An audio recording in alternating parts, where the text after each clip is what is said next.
That's right. Welcome in, welcome back, Irish faithful and Ohio State faithful, I guess, because Kent's here every day. Doesn't matter what happens to Notre Dame, Kent's here. Welcome in, welcome back, folks, to an edition of Freaky Friday. All right? Here's the deal, folks. I got a weird vibe. We're in a weird spot as a fan base. And I get it, but it's a little disturbing and it's throwing me off, okay? It's a Freaky Friday. This is just a dangerous spot and I don't like it.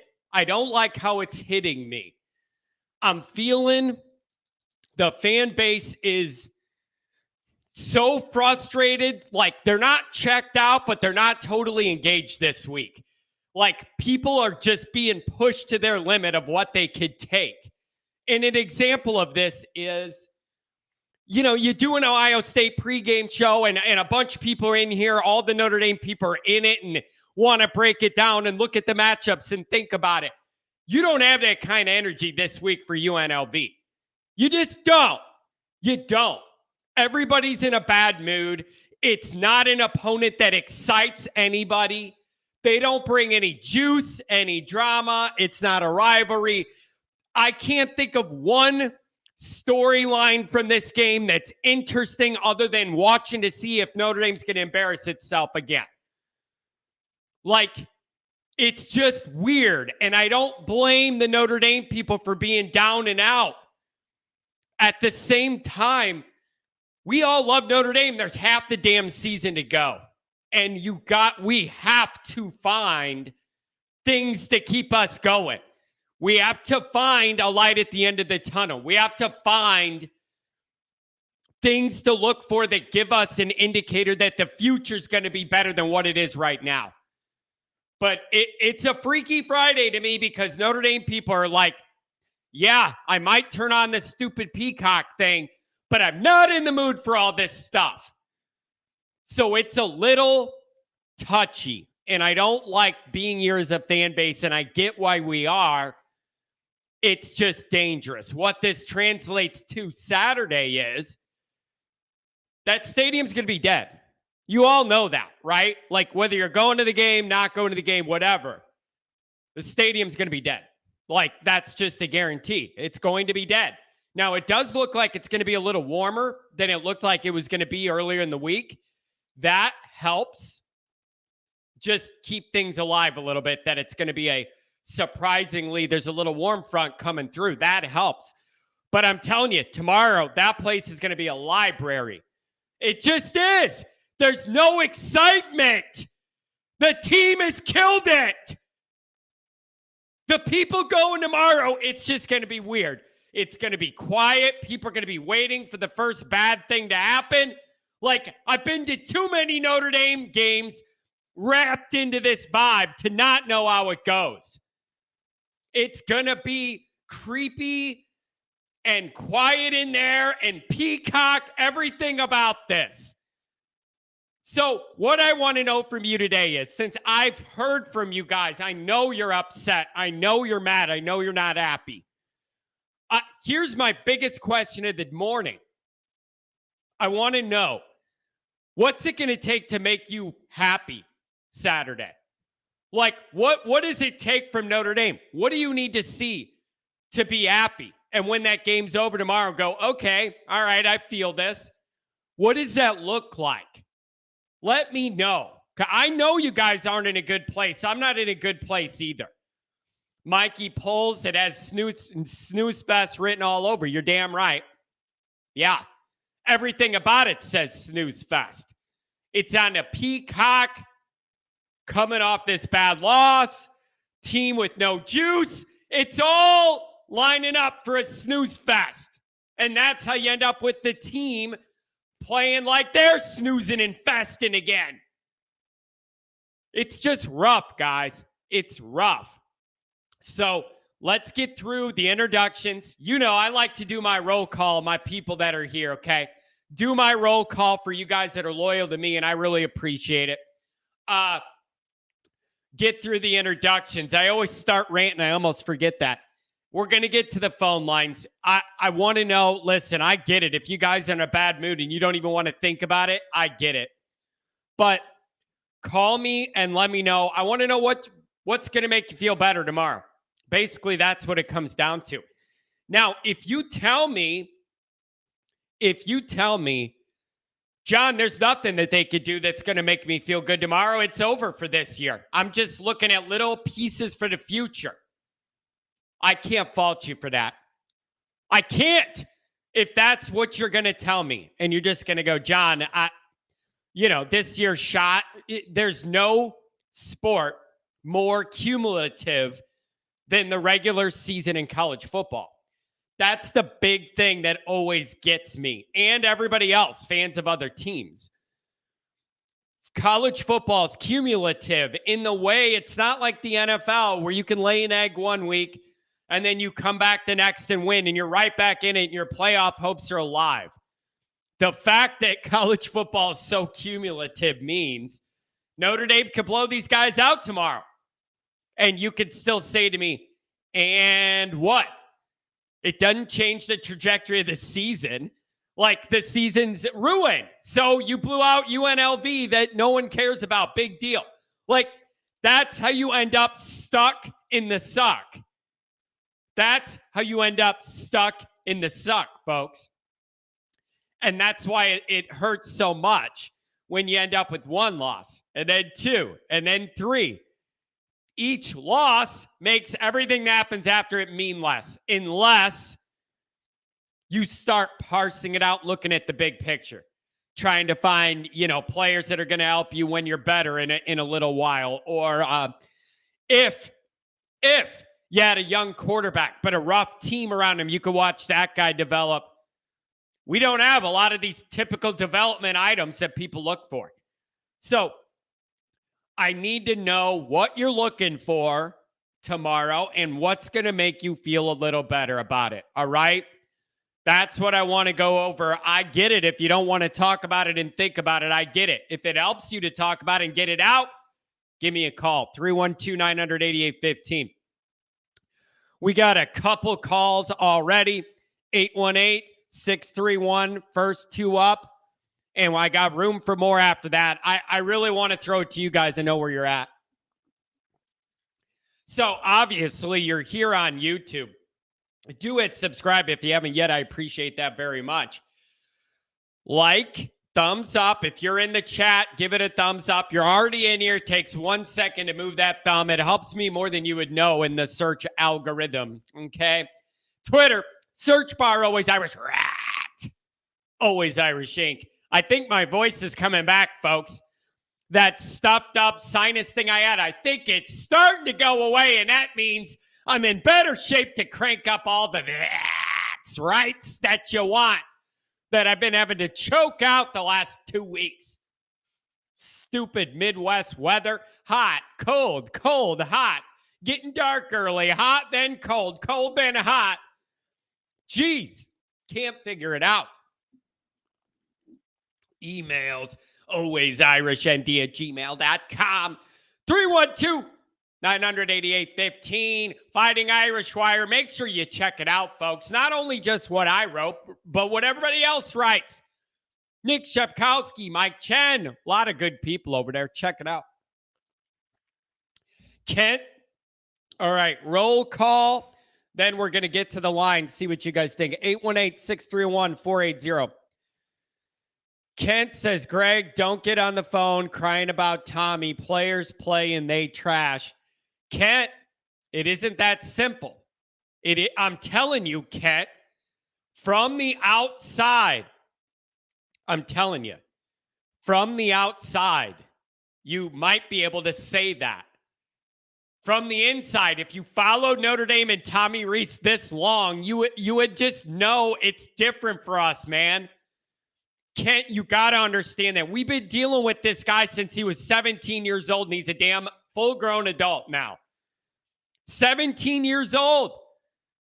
That guy we've been dealing with. It's a long time, man. It's a long time. And I don't think you could fully understand all of the complexities and the interwoven dynamics that the name Tommy Rees brings up, overlapping eras and everything else. Like, there's just a lot there. There's just a lot there. So let's do roll call, and then we're going to get to some calls. Here's the thing. Where is it?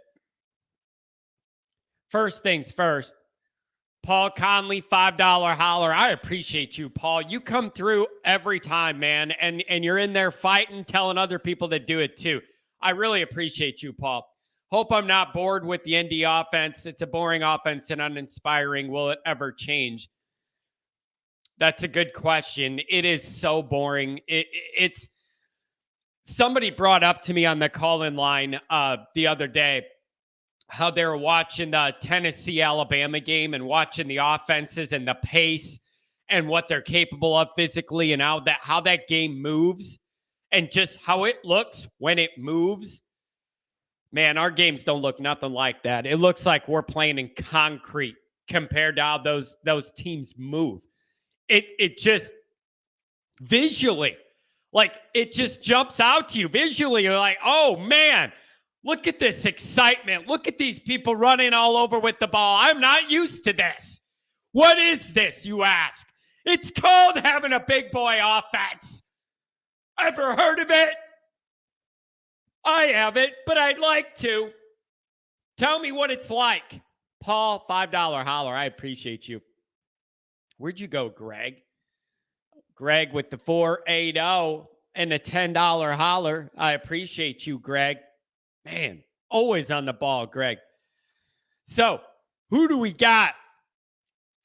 We got Kent. He's always the first one in. Puts stuff in my mind when I'm setting up the stream in the morning. He always has a comment for me to get me going. Jaded, good to see you, Jaded. Heading out today, just dropping to leave a like. I appreciate that. That's very considerate. Mikey Poles, always here. Ben Emery on a Freaky Friday. Tommy needs to get freaked. I appreciate you using the PG-13 version. It helps YouTube keep me clean for monetization there. Deborah Thomas, $5. I really appreciate you, Deb. Good morning. Let's see what this game will bring. It's wait and see on the Peacock, folks. Nobody knows what you're going to get. And that wait and see, not a wait and see against Ohio State, not a wait and see against Clemson, not even a wait and see against USC's offense. We're talking about wait and see against UNLV, folks. The Fighting Bob Davies. Isn't that where he coached a while? And by the way, Bob Davie is a name that's come up recently. If you've been around Notre Dame long enough, you'll know why, and it ain't for flattering reasons. But I've been hearing a lot of Bob Davie lately the last week. More than I ever wanted to hear again in my damn life. I've been hearing about Bob Davie and the potential pitfalls of going ahead and giving that coaching job to the DC that's already in-house. I think that's a bad comparison, but on the surface, I get why people are going there, even though I hate it and I don't like it. I don't like it at all, folks. Mark's here. Mark's always here. Mikey Poles is always here. Mikey might be taking pulls off some brown liquor already just to get ready for it. I don't know. Notre Dame 21-64. What up, John? Good morning. Good to see you. Oh, you guys are good. Josh Miller, good morning. Happy to see you here. Matthew, Tommy getting fired. I don't know. Could be mutually agreed to part ways. Tommy wants to explore the horizons of the NFL. Try and go be a quarterback coach, something like that. I don't know. There's ways to break up at the end of the year that don't look bad for anybody. Like, if that meeting has to be had, Tommy's not happy. Marcus isn't happy. There's friction. We're not getting the results we want. There is a path there for everybody to be able to frame this positively for everybody, and then they go on with their lives. Tommy, I have NFL aspirations. I need a different scene. And then we frame it that way. It could be Marcus driven even, and you could frame it that way publicly. There's not a bunch of drama with it. Notre Dame people are excited. They might get new eyes on the offense. Also, has anybody considered, it's all about what we want. It's all about what we want. Has anybody considered that it just might be better off for Tommy as a guy to get out of the shadow of the dome. I get the romantic love idea of wanting the Notre Dame guy to be the guy there forever and does good, and he's a recruit and a player and a coach, and it all works. He's a Notre Dame guy, loyal. We all want that to work in romantic Disney World theater. We all want that to work, and I do too. That isn't always the reality. The reality is sometimes the shadow of that dome isn't always helpful to everybody. Sometimes being there forever isn't the path for everybody. That doesn't mean there's anything wrong with it. People's Notre Dame lives wane and they come and they go. Some people are meant to be in that framework forever. Like Frank and Rockney, those guys were just built to be there forever inside them. I'm not sure it's that natural for everybody, and we have to be open to that. And it doesn't mean Tommy isn't loyal or didn't try hard enough. It just might be time, okay?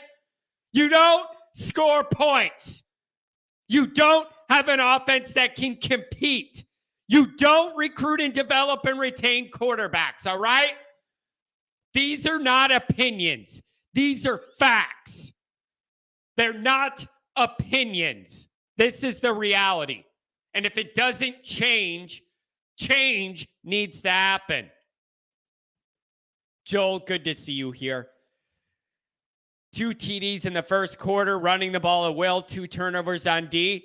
Guys looking excited to play at home. Yeah, I love that. That's a really great answer to the question I answered. I'm going to star that and come back to it. Dr. John, the doctor's in the house. I need to know what you shot, Dr. John. Put it in the chats, and I'm not talking with your handicap. I want to know what you actually shot, John. Let me know. James, this game means nothing. Enjoy the Peacock Bowl. Yeah, it's sad. The game means nothing. If you're undefeated, even if Notre Dame has 1 loss, every game's still a big game. This is where it gets tough. You have to fight and find things to care about. It's not a good place to be, and I hate it. Greg, that $9.99, I appreciate you. I'm going to pull you up. Brandon, good to see you. Tommy getting COVID and not making the game would make me happy. Kidding, kind of. We're in a dark spot, folks. Like, this is where we're getting to. We're in a dark spot. ND now stands for nothing but dog shit. I mean, dude, people are down. People are down. Man, it's rough. Matt Radke, good to see you here. Hope everything's good for you in Nashville. It was good to meet you when you're in town for Cal.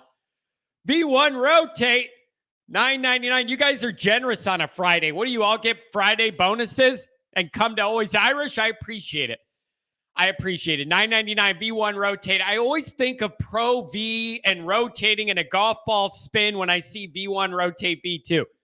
I don't know if that has anything to do with it, but when I see that, I just see Pro V1, the golf ball, every time. Deb Thomas, you're welcome. Thank you so much. You're always here. I appreciate the generosity as well.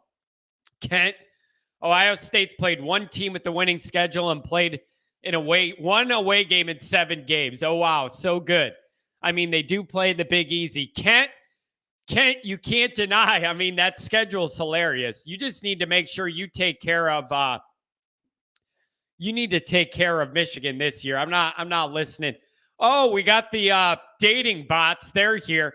You know what those dating bots are, actually? Phil, good to see you, Phil. Those dating bots, I put that in there as a distraction from the Notre Dame football. So you'll all start, thinking of good-looking women and men or something. I arranged for that to come up as a distraction.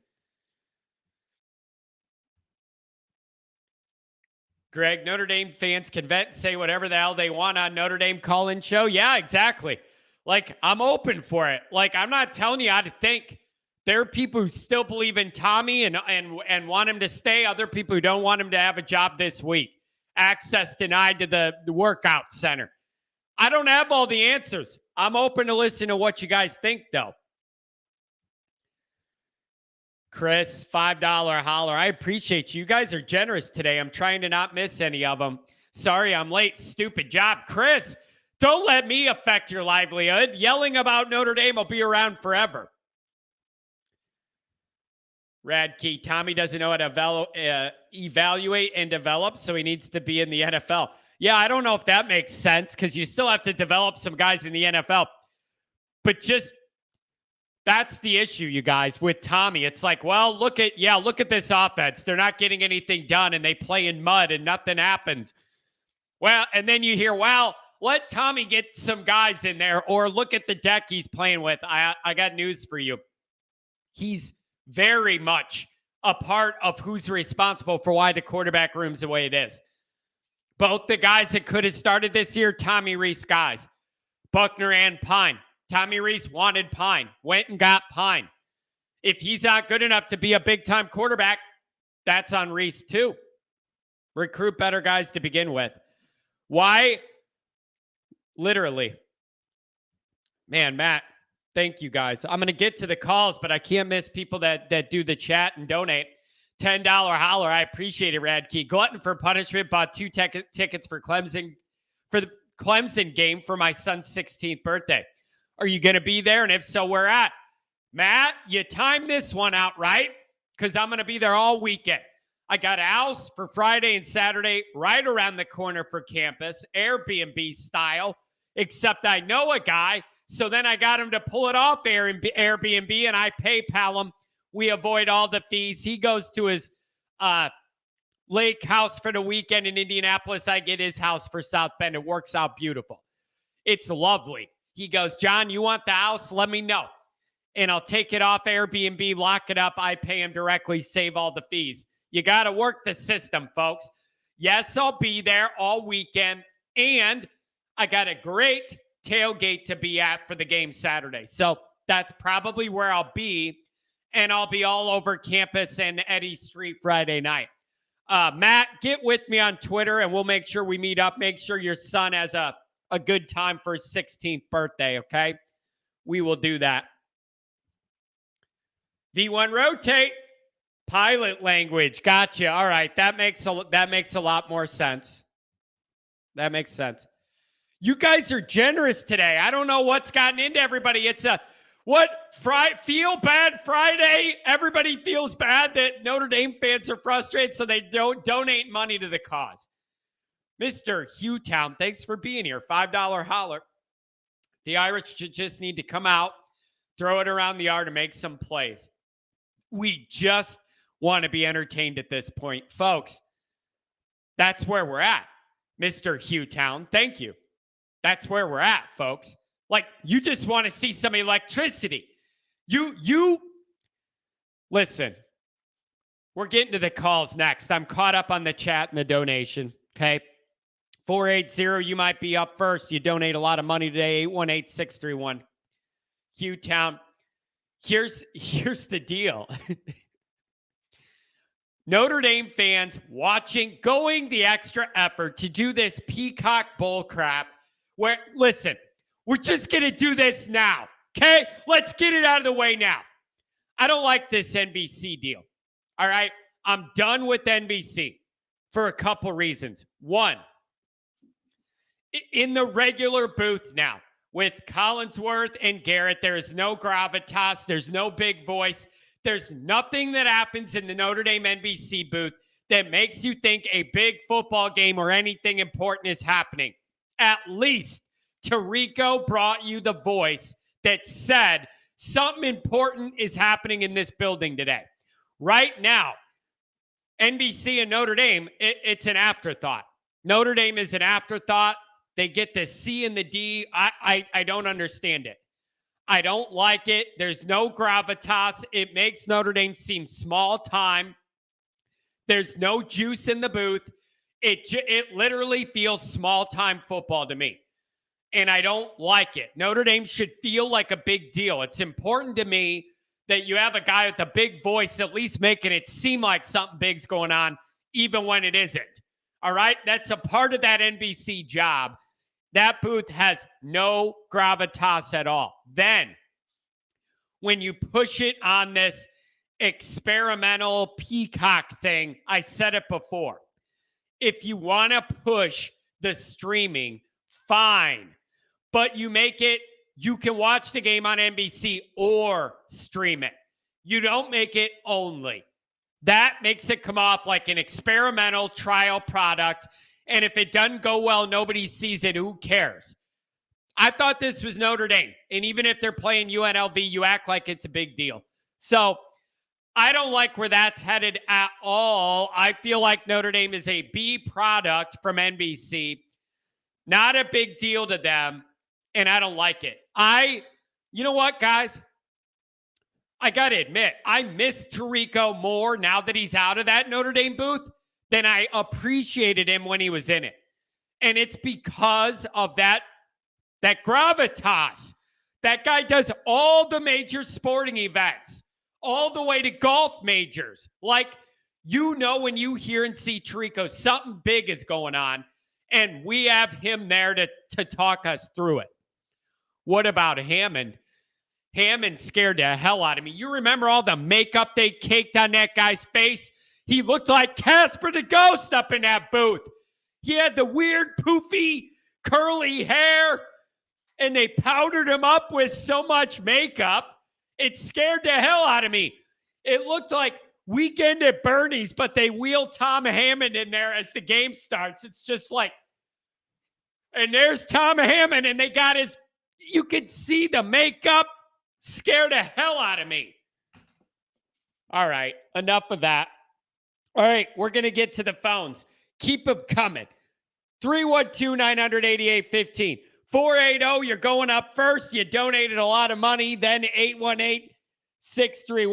480. What do you know? Hey, what's going on, John? How you doing, man? Good morning, man. Thanks for being here again. Listen, man. This fan base is struggling, and they're struggling to find reasons to stay engaged, struggling to see a light at the end of the tunnel. And I feel it, and I see it in my comments, in the comments and the YouTube questions, my emails, my direct messages. Everybody, where are you at? Is there anything you're looking forward to? Are you going to fire up the Peacock or what? I've been debating it all week, man. Honestly, I just kind of been going back and forth, deciding if I'm going to even pay to. I don't think I have to. I think I already have it set up to watch it, but I just don't want to watch another lackluster offensive performance like I watched last week, man. I just don't have energy to watch that again. Yeah, it was absolutely embarrassing. It was just a big letdown, man, from what looked to be a good trajectory from the last few games. So I just don't want to see that type of offense tomorrow. One thing I guess I am a little bit encouraged about is Freeman said yesterday in his interviews with the press that he basically wants things more simplified. Excuse me, with the offense, with the play calling, and even defensive play calling, and basically whatever is not working, basically scrap it out. So hopefully that is going to, generate some more consistency in terms of getting these guys in position to actually make plays and not have to do all this scan offense crap. Because, man, that is just horrid, man. When they keep doing that, it kills the momentum of the drive. Now, is that why are they setting that up that way? Is that a governor on Pine?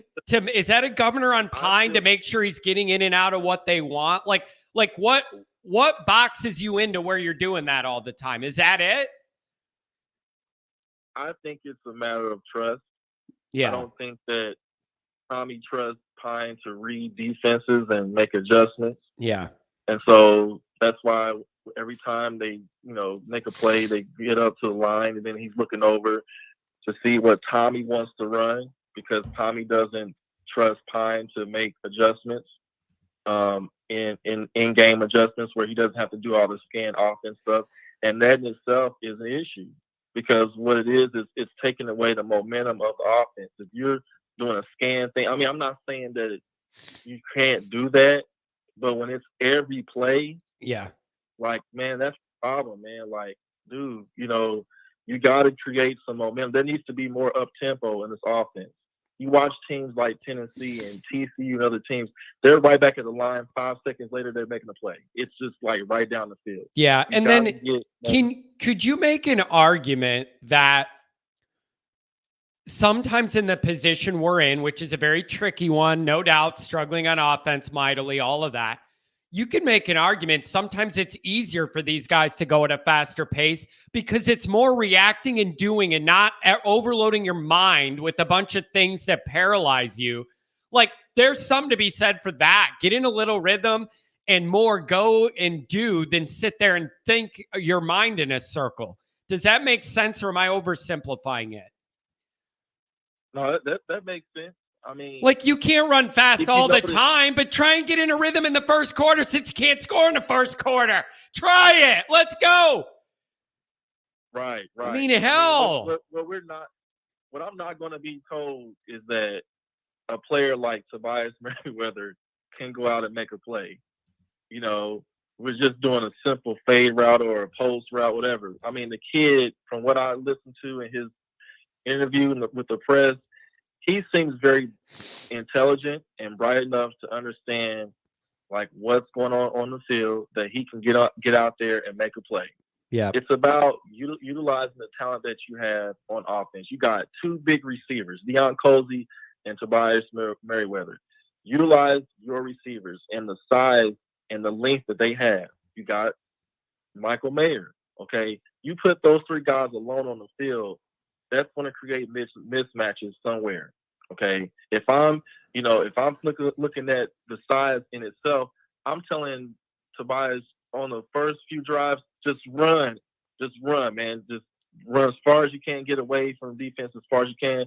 Give the defense something to think about, and then tell Pine, look, man, I want you to throw it as far as you can as soon as he goes out. Now, he might catch it, he might not. But what I want to send a message to the defense is, okay, you're going to have to account for him. You're going to have to commit to him. And in doing so, you're creating mismatches or plays opening for Mayer and other receivers like Styles and Lindsey. You know, but when everything is centered in on Mayer because you trust him based upon the fact that, okay, yeah, he can catch and make plays, you're not trusting other receivers. That's putting you in a disadvantage. Yeah, and then utilize your man. You got a good point though. And I wrote in the USA in my USA Today pregame write up I put out yesterday. Fighting Irish Wire, by the way, folks, check it out. I said the same thing. I said the book is out on Mayer now. Everybody knows that's your release valve and your first guy most of the time too. Like, you can use that to your advantage, even if he's covered like he was against Stanford. Because if they got three guys in his area, somebody else is open. You can use that guy to make successful plays without him even being near the ball, but you got to know what you're doing. You got to scheme that up. You got to see what they're running. And no, now's the time I could sucker these guys over to Mayer and somebody else is open. Like, you got to use your best asset however you could use it. Absolutely, man. And then defensively, man, the linebackers have been such a disappointment, man. Like, the group that I thought. Why is that? Hey, why is that? You know your football. You watched a lot of football. Coming into the year, this was a group we were excited about, positive about, had them on the plus side of the ledger. Maris Leofau coming back, flying all over with that hair, blowing in the wind. What's going on with that group in the middle? You know, man, I think back to when Clark Lee was the defensive coordinator and Maris Leofau was playing then. If you watch when he played then versus now, it seemed like back then when Lee was the coach, he simplified everything for Maris Leofau.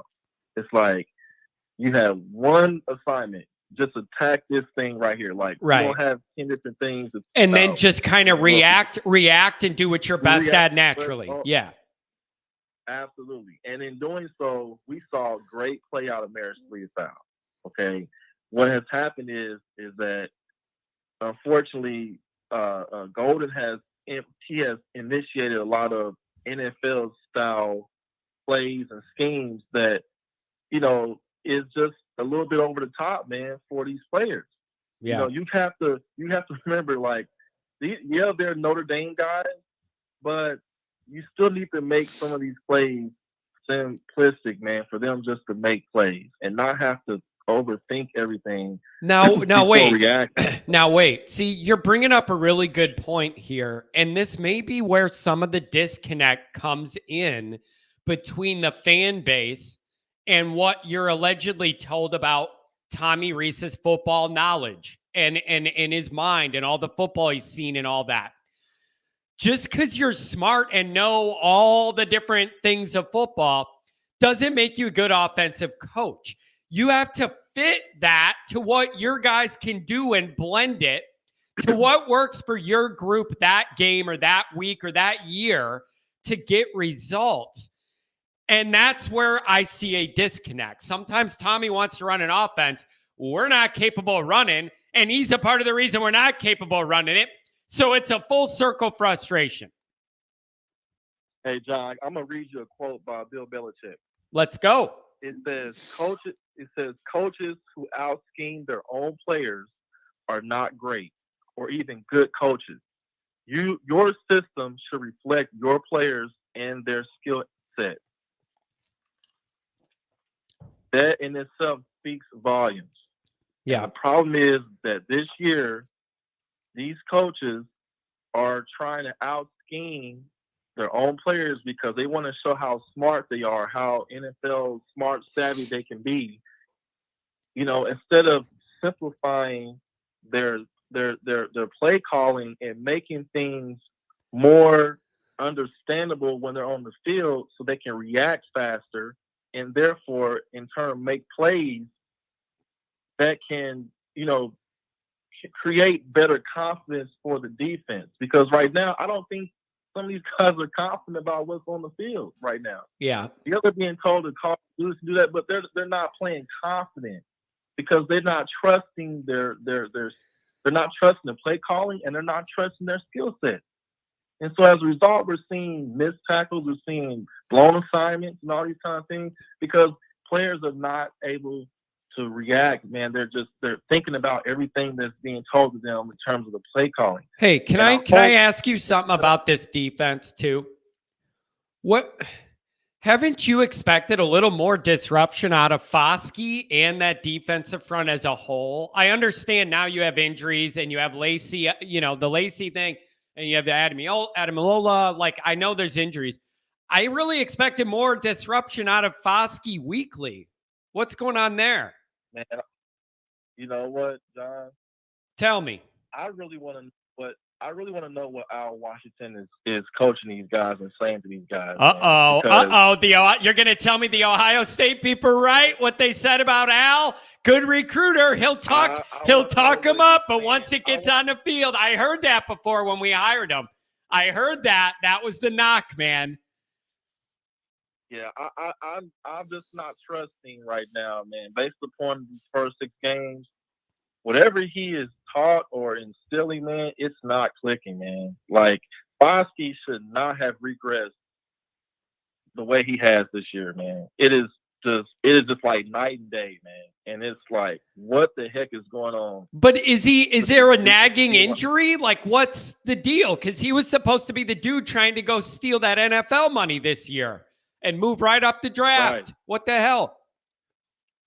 Yeah, man. It's I don't know, man. I don't know what's being coached to these guys, man, but something's a little bit off, and yeah. You see, one of the things is that when you have new coaches and, players that like Foskey that's been around a little bit, they'll think about, well, when Coach Elston was here, Coach Elston said this. Well, he's saying do that.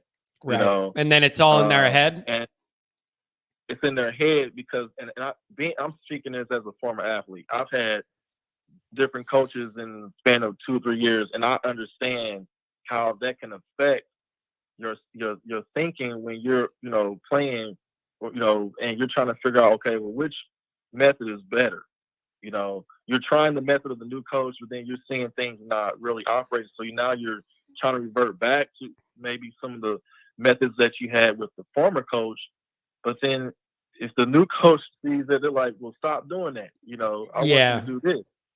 Now that's causing friction because you're trying to hold on to what you know is going to help you be a better player. And I feel like maybe there's some things being taught to these guys, man, that, is not really translating to the field. And it's affecting their performance and play because they're overthinking. I just feel like it's a lot of overthinking, man. And they're not simplifying things for these guys to really go out and make plays, man. And I so just want to see this week, have we reached a critical mass point here where the staff realizes all the things we've been talking about this week to the point where against UNLV, we're going to see things that the average fan goes, that's different. I can at least see that they're trying to do something different this week.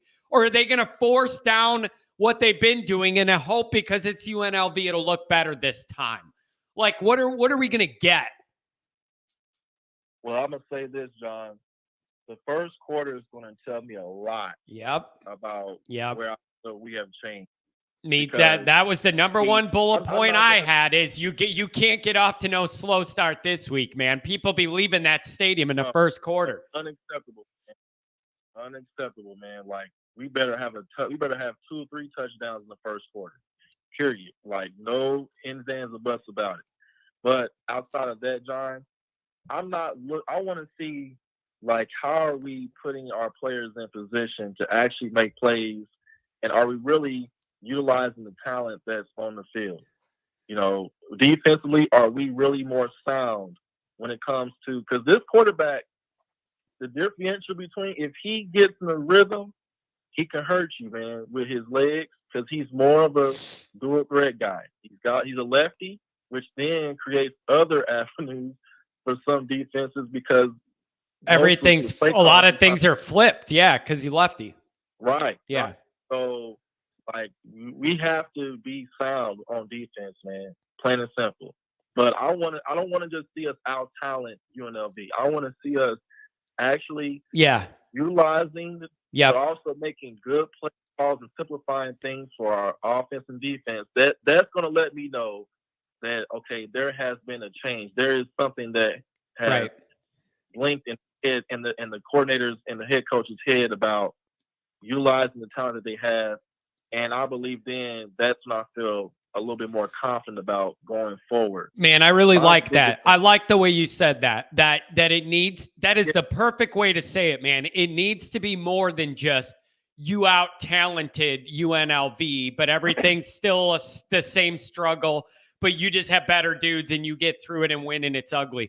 That's a good way to put it. Like, you need to see that things are being put in place different to begin with. I agree with you. That's a really good way to put it. Man, I really appreciate your calling. I appreciate the donation. You always think about this stuff deep, and I need that. Anything else? Didn't want to cut you off. Yeah, one more thing, and I'm done, man. I listened to the interview with Corey Robinson and Golick, and I can't think of the lady's name.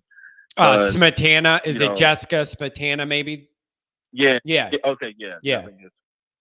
So, he said something, man, that just kind of, as a fan, it kind of rubbed me the wrong way a little bit. Patience. I've had that for 30 years, bro. I've had that 30 years. Patience? I don't have any hair left. Patience? Look, man, 1988, John. This fan base has been more than patient. Okay? Don't tell us about patience. We've been patient for 34 years? We want to see a championship. This school should never have issues with quarterback. You're at one of the biggest brands in college football. Yep. Especially now with the NIL. Do you know what that would do for a starting quarterback if you're coming in and you're a 5-star and you're like out making plays and everything? Yep. What that would do for your image, for your brand? Don't tell me that for 30-some years we can't get a solid quarterback, man, to change the game for us. Like, No, man, this fan base deserves a great product on the field. We pay money, we subscribe to Peacock and everything else. We deserve to see a good product on the freaking field. And You're right. 34 freaking years is Yeah. not going to do it for a fan base that has been well and above patient than probably any other fan base. Okay? Now, what if I told you this? What if I told you this? What if I told you, within the realm of patience, there's levels to having patience. So what if I told you you had the patience to get through the Kelly era? Now you got the new guy that wants to build it his way, and it's just going to take 2 or 3 recruiting cycles and then him to figure out what he wants the staff to look like, and then we'll be trending back up and more relevant than ever. Give it 2 to 3 cycles. Could you buy into that, or is that me being too lenient? I'm gonna say this, man. I'm giving a grace period to some degree because of all the anomalies that happen in the offseason. Don't you got to let the guy get a couple recruiting classes in there and do it his way and have his guys first before you really start going, this guy's on the clock to be fired? By mid-season next year, I better see a change. Like, we better see a change by mid-season next year, or else, I don't know, man. It can be rough. Yeah. It's going to be rough. Yeah.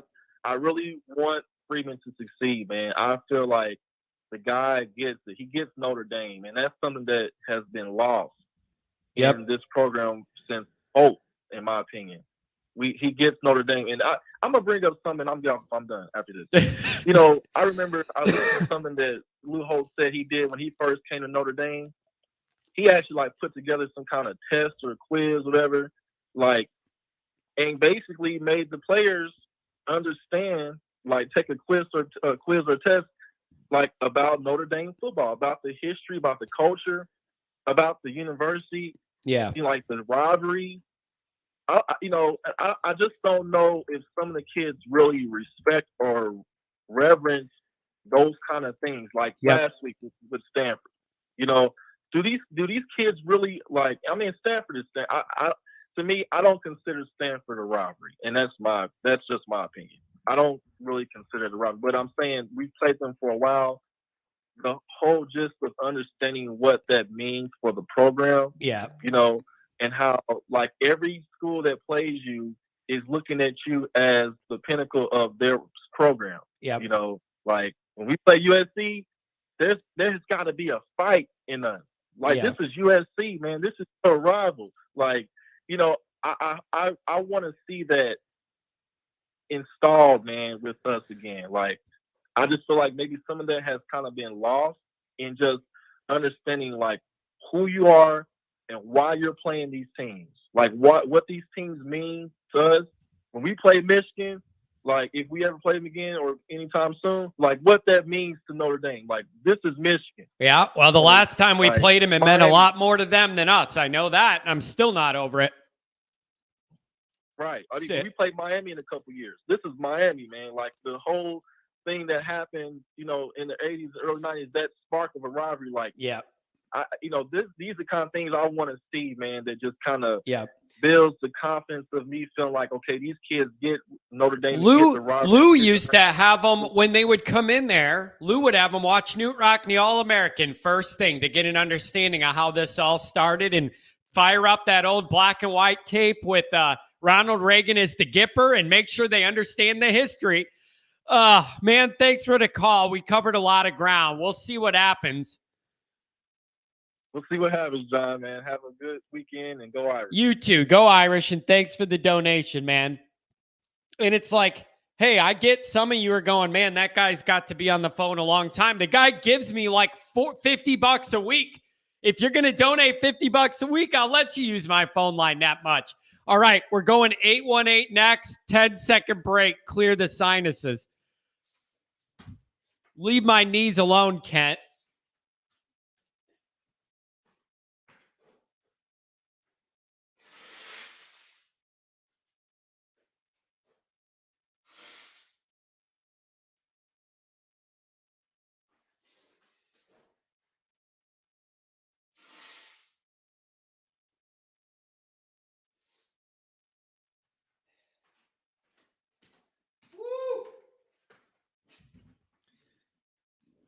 Man, it's wild out here.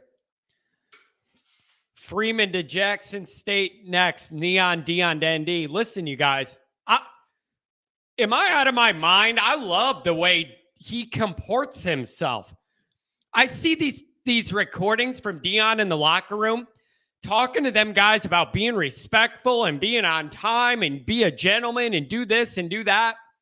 Some big program's going to take a shot on him, tie a big NIL thing in it with all his flash and swag.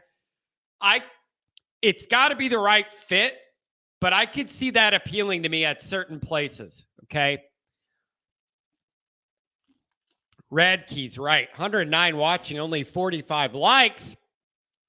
I know you guys aren't like, you can move your finger up 1 inch and hit the like. I know you could do it. I appreciate it. All right, I starred a couple of these. Oh, man. Listen, like, I don't know if it's sarcastic or not. It might be because of even the name of this person's online persona is sarcastic, I hope. Unless that's the sequel coming out that I haven't seen yet. And if that's the title, I don't think I'll be watching that movie. But like, fire Freeman, like, you're mad. I get it. You might be trolling. I get that. Like, you realize that's not going to happen right now, right? Like, no matter what happens this year, that's just not going to happen. And so if you want to be mad about the assistants or whatever, but Freeman isn't going anywhere right away. You got to give, I'm telling you, Freeman's going to get like 4 years at least. I'm just telling you, no matter what he is, unless it's an off the field issue, which isn't going to happen because of the guy he is. But he's going to. They are going to let him have a couple recruiting classes and get into that before the actual measuring stick of what are we going to do here. Like, I just hope people know that. It isn't going to be, oh, they go 5-7 this year, he's out of here. That ain't happening. They are going to let him have a few recruiting classes, and you have to let him recalibrate this staff, and if he has to make changes, make changes. Have to. How about 3-9? Will that get him fired? No. I'm telling you guys, no. If for no other reason, then it's an embarrassing look for the university. They're not going to hire a guy 1 year, not even get through that 1 year and fire him. They're not going to do it. That makes them look worse than going 3-9, but saying we believe in the guy. It does. You can't be that fickle hiring. You just can't do that. Like, it's just not realistic. You can't do that. And you know what else? 818, I'm coming to you, Rodney. You know what else, too? I still wonder this. How much better would all this look if Notre Dame had a really elite quarterback? I genuinely wonder it. Keep everything else the same. But you had an elite guy, a Drake May, but like a big physical guy, can make all the throws. You're not worried about him not being able to see over the line because he's smaller than John and somehow is Notre Dame's quarterback. No. How much better would all this look if Notre Dame just had a real life Division I winning quarterback? How much of this problem would be solved if Notre Dame was like everywhere else and just had a decent player at quarterback? Not a midget, not a guy my size, not a guy that needs 20 years of development in a 4-year career. Why is it so hard? I don't get it. Doesn't have to be that hard. I'm so offended. $4.99. I'm so offended too. So it's actually perfect that I came up to your donation. $4.99. Off topic. What's your favorite piece of ND memorabilia? It's a good question. Probably old stuff, vintage stuff from early eras. I have a bunch of stuff my dad had from going to the Notre Dame camp that they invited high school guys to. And he went to the camp and got a bunch of cool Notre Dame stuff you can't buy, like inside Notre Dame stuff. I like some of that. I don't like anything that you could find more of. Like stuff that's just mass produced doesn't interest me. I want stuff that's hard to find. The Notre Dame flag behind me is hard to find. The #1 pennant's hard to find. I like all that stuff you can't just buy and mass produce. All right, let's get back to these phones. 818. Make it great. Yeah. You know what else is hard to find? A functional offense. That's what's hard to find. Okay? Hey, two things. One is, I'm glad you got a new earpiece. And number two, I'm glad you're wide awake on a Friday. Man, when you just said that, I was like, okay, I was just going to say good morning, but I'm like, oh, no, that's just too good of a setup. Well, I'm sorry, man. Why does it have to be so hard? Everything we do is so hard. Why? Dude, no kidding. No kidding. Okay, John, I got some bullet points this morning, man, because I didn't. Listen, I was getting moved, as you know. Hey, by the way, everybody in the chats likes your introduction there. So everybody likes that. So good job. You got the crowd entertained. You got them entertained. Perfect for that one, man, because I was literally just going to say good morning, and I was like, oh, okay. Well, yeah. And then I heard the beep, and I'm like, okay, just go for it, dude. Just go for it. Yeah, let it rip. So on Monday, John, honestly, Sunday was so depressing for me, but I would have called in Sunday because I needed that catharsis. I was watching nothing but Notre Dame, podcasts all day, watched a couple horror films at night, get me out of the mood. But then on Monday, I had too much to do, moving here to Indianapolis and all that. Then on the Wednesday morning, I just overslept, man, because I just been doing so much. So anyway, I couldn't wait for this morning. Man, you know what? There's some things that were hit on in the last few minutes that I didn't even, I thought of them, but it's kind of changed why I wanted to start talking about all this. Listen, first of all, yeah, man, I'm at that game just in misery most of the game. Like, what is going on? I mean, this is like weeks ago. Like, we should be way past this. And then I'm thinking to myself, this is actually worse than Marshall. This is worse than Marshall.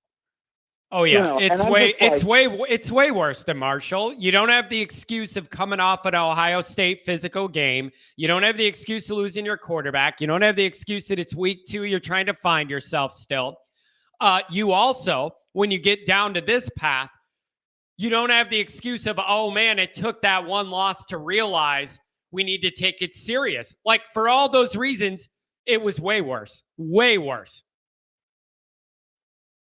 Yeah, and you just asked another question. I have to admit, though, having said all that, I'm like, okay, if we had Deshaun Kaiser this year, I think we are maybe undefeated right now. And if not, maybe we lose that Ohio State game on the last play because we have one last chance. Maybe they knocked the ball. I mean, I'm literally thinking about this right now, and I'm like, I honestly think we certainly have one loss at minimum. And maybe we even win the Ohio State game. And so in a way, it's like, here I am thinking of all this stuff, but it's like, we just have an athletic quarterback that can make one or two more, maybe three more plays, right? And maybe one of those accounts for a touchdown. I mean, I'm thinking of the balls he missed, and I'm not trying to make this about Drew Pine. I want to be very, very fair about it. I mean this. Like, I'm not ripping on him at all. I'm not. I mean, he did have a bad game. He had a bad game, but so many people had bad games in that one. Oh, my God. I'm just like, and then it's like when Merriweather caught that pass, I'm like, what, he just learned how to do that? He just learned how to do that? No. But John, here's the thing. I think in some ways we're making it too complicated because, like you just said, you had a quarterback. But here's the other thing. Okay, we got to figure something out. I've been thinking about this a lot. I thought about this a lot over the years. I've been thinking about it since that ball went through the goalpost the week after one of our biggest wins in Notre Dame history. That was the Boston College game. There is something wrong with Notre Dame Stadium. And I'm not talking about the fans. Maybe I'm saying it's the wrong way. There's something wrong when we play the blue jerseys at home unless it's a big game. When we play in a big game, that's when we come to play. It seems like on the road we come to play when it's a normal game. the big games on the road, we tend to get hurt. I mean, I'm talking about when we're outranked, right? But it seems like the big games at home are the ones we come to play for, and all the rest of them were flat. Yet when we go on the road against normal teams, we're really good. And so I'm just like, there is a lot of history that's going over the years, and Notre Dame needs to figure this out. What buttons are they pushing on game day or not pushing on game day that they need to adjust? Why are these guys coming out with more? Because think about it. Okay, the crowd's quieter. Fair enough, right? But the crowd is also very quiet on the road. So what mindset do you have to get yourself in to be able to? I'm just saying, I think a lot of these things are a little more simple in a way. I mean, they're complicated, but they're simple. It's like, what buttons are we I mean, just like when I heard about the masks, like having masks before a game on Saturday, I'm like, well, there's a problem. I mean, come on. It's like, don't you want your guys, and no offense to, I'm not talking about the church aspect of it. Go to church the night before or go the next day on Sunday to confess your sins. Yeah. Like Leahy would say, you know? Yeah. So for God's sake, man, so I don't know what the adjustments they're making, but coming back to this though, and this is the Friday call of the whole week to that. Freeman's going to get this, man. I can see it in his eyes. He's going to get this. And then the other thing, John, I'm going to let you go. I mean, as far as I'll let you talk, you talk. But to me, it's like Tommy Rees to the NFL, I think would be very good for Tommy Rees. I think he's really got a shot to be good in the NFL. We need we need someone really experienced, in my opinion, for Notre Dame to succeed offensively at this point. And someone who doesn't have an ego like Kelly, maybe someone who's been a head coach, kind of like a Golden, but who's been, demoted to, offensive coordinator for a while now, but has accepted that role.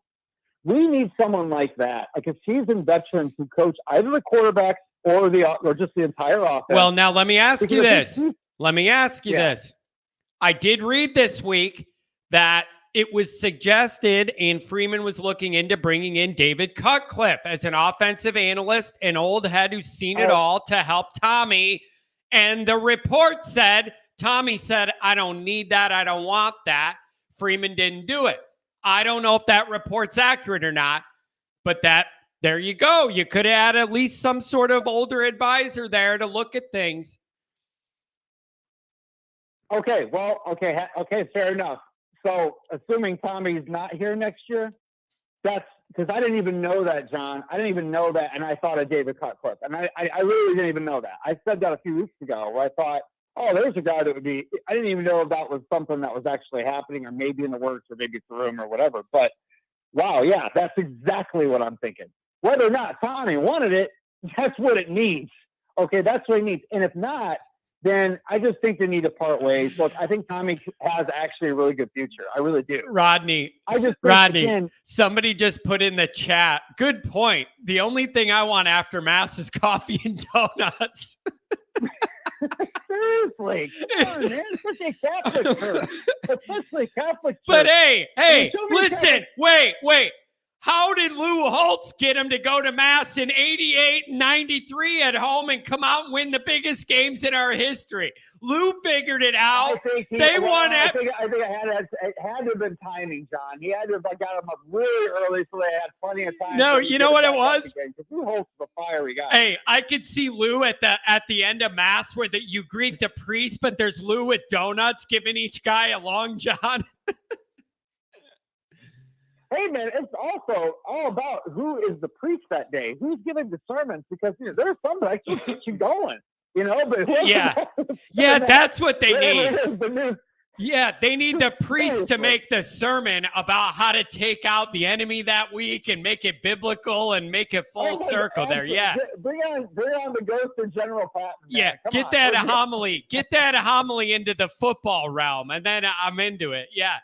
No, but man, but on a serious note, John, they honestly got to figure this out because it's happened time and time again. I mean, really being serious about this, it is something I thought about so many times. I'm like, it sounds so complicated, but how is it that you see other teams come in with far less talent? Yep. And playing, that's looser, whatever you want to call it. That is what tells you there's more in play than just the guys didn't execute that play. Like, when you look at it and when you look at the evidence, man, Early in the game last week, you had the motion penalty on the first play. The snap, bad snap.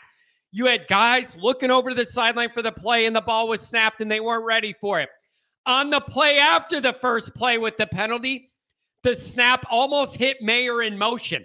The timing of all of this was off to start the game at home.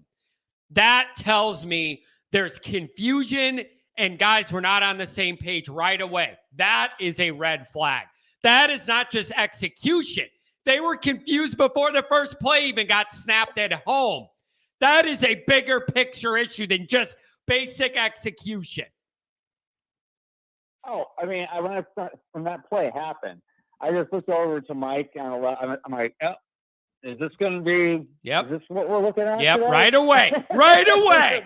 Right away. Holy mackerel, man! Not in the mood for it and right away. I want to give Notre Dame fans a little bit of a break too, man, on that, because I was in the stadium that day, and it's hard to hear how it's coming down to the, on the field when you're up in the stands. But I will say, on third down, when we needed it, I thought that crowd gave it to them. I really do, and they just. I'm sorry, they just crapped down their legs. They just did. And dude, it's hard, man. After what they built the last 2 weeks. It's hard. The last 2 weeks, they've looked really. Man, it's like, hey, the Notre Dame home crowd is not a big home field advantage. And I agree with that. It's never going to be wild like, a Penn State night game or LSU at night. I get that. But it's on the team to put some energy in the stadium, too. And when you play that bad at home right away, like when you go 3 and out, look bad, take a motion penalty, kick it to them, and then allow them to go right down the field and score when they're supposed to be terrible and you're supposed to beat them. What do you think's going to happen? Like, you're telling the crowd not to get into it. Like, some of that responsibility is on them to play good ball, too. It isn't just on us. I came to see you play. Play good and I'll yell. I think about this, too, John, like what you just said. Look, the players that are seniors right now, fifth-year seniors, they've been around for the renaissance of home game Notre Dame football. I will say, Kelly did what did he do? What buttons did he press in the offseason? He literally made it a point that Notre Dame has to start looking at home as a place to protect and take pride in that. And it did work. It did work for a period of games. After that, I think it was after the Georgia game in 2017, they went on a fantastic run at home. And they've done really well at home in general over that 5-year span. That's why they've had the record they've had. They've kept home field advantage. Even with the disadvantages, they did something within themselves psychologically to get up to that. That has to be, again, and we had players on the team that were part of that. And so, damn, guys, look within yourself and figure out what it is. Because, I mean, we got to get this figured out. And, John, with that, I'll let you go, man. But I'm looking forward to seeing you in a couple weeks. Yep, I'll be there for Clemson, whether things are going good or bad. I'm still going to be there. It'll be good to see everybody. And have fun peacocking it, my friend, so to speak. Oh, I got it already lined up. I got it a couple weeks ago when Halloween Ends came out, or last week or whatever. So I got it. Yeah, and I could do a whole nother show about that. You want to talk about making things harder than they have to be? I don't understand the whole plot to that. And you took it another direction when the storyline was right there. I think you should have spent the whole time wrapping up. John, but what do I know? What do I know? What do I know? You just opened up another bottle of beer of a conversation that we're gonna have when I see you on that. Yeah, right, buddy. Have a good one. I don't understand it. You overdid that, and you could have wrapped a bow on that whole thing, made it tidy, and they went another direction. I don't quite get, but whatever. We'll discuss. All right. Have a good one, man. We'll see you at the Clemson game. We're going to have a couple beers one way or the other. We're going to have a good time. Oh, yeah. You got it, man. All right. See you, man. Have fun in Indy. I'm glad you got moved in safe, bud. Hey, man, chat room, keep your heads up, man. Keep your heads up. Goodbye. Goodbye and good day. Thanks for the energy, man. We needed that. I appreciate that. Man, that dude has so much energy. No wonder he's done some acting in fabulous Los Angeles. That guy's got energy all day. Oh, man. All right, we're going to go 707-219 are going to be the next two. Like, you guys, somebody said we should play Cotton Eye Joe. I don't know what that's in reference to, but that is one of the worst songs ever invented. That is one of the worst songs I've ever heard in my entire life. Every single time I've been at a dumb wedding, and it's just a large group of drunk, dumb, annoying white people just drinking, slobbering, being idiots. It is the worst song I've ever heard. And whenever I hear that song at a wedding, I excuse myself. I go take a leak. I go get a beer. I go fire up a cigar in the parking lot. I'm out. I don't do Cotton Eye Joe. The other thing I don't do, Sweet Caroline, I don't do it. I can't do it. I will never do it. I hate it. And again, it's the same thing. The only thing that could make Sweet Caroline worse than the original version, out of tune, out of key, and by the way, a very creepy, inappropriate topic. If you look up what that song's about, it's very creepy and inappropriate, okay? I don't do Sweet Caroline. Horrible song, sung out of key to begin. And then every group of big, dumb, drunk white people wants to yell it, and it's even worse. I walk out of bars during it. I walk out of weddings. If it's at a ball game, I go do something. I can't handle it, and I hate it. I don't know how that came up, but that's my rant, damn it. 707, you're on the air. Good morning, John. Happy Friday. Thank you. We got a mixed bag, man. I mean, people are down and out. They're fishing for answers. They're trying to find solace where they can to feel good about this. Find a starting point to hitch their wagon to crawl out of this. Where are you at? Well, I think they have a right to be down and out just because of, I see, like I listened to what you uploaded most recently, that 10-minute thing about not everything's awful, but I think I was trying, man. I was trying. I was trying. What's that? I was trying to find an angle. Yeah. Well, there's just so many glaring problems with this team, and I think I would start right with the captain, Jared Patterson. Now, I give him a break because he's playing a position that's different this year, a guard. But seriously, since he's been center as a freshman or a sophomore, I forget, but like he hasn't gotten better, and he's been hurt, and he's really not that good. And that's only one. Then you have Zeke Correll, who's worse, and he's right in the middle. And then Josh Lugg, who's not good, has never been good. So you got 60% of your offensive line, and you're hoping on your tackles to make up for a 60% decrease in talent. But wait a second. How could that be, though? We're offensive line you, right? Doesn't that guarantee that we have an effective line every game, every year? What happened to that moniker? Well, I don't even know if that was ever true. Like we get some guys, Quentin Nelson, everyone thinks McGlinchey was great. Well, that's a couple of guys recently. Zach Martin I loved, but that was a while ago now. Yeah. Trevor, what's that guy? Alex Bars was really good. But, other than that, we are not really offensive line you. If we were, we'd have different results, Yeah. And this year's team. You know what I've always said about the O-line you thing that's driven me crazy? We brag about it. It's something that, Notre Dame people like hearing that, calling themselves that. And then what I always say is, you can name those handful of guys you did that are good in the NFL and Quentin Nelson, Hall of Famer and all that. But I said, when they're at Notre Dame as O-line you and we play anybody good, they fold over and we can't run the ball and we lose and it looks bad.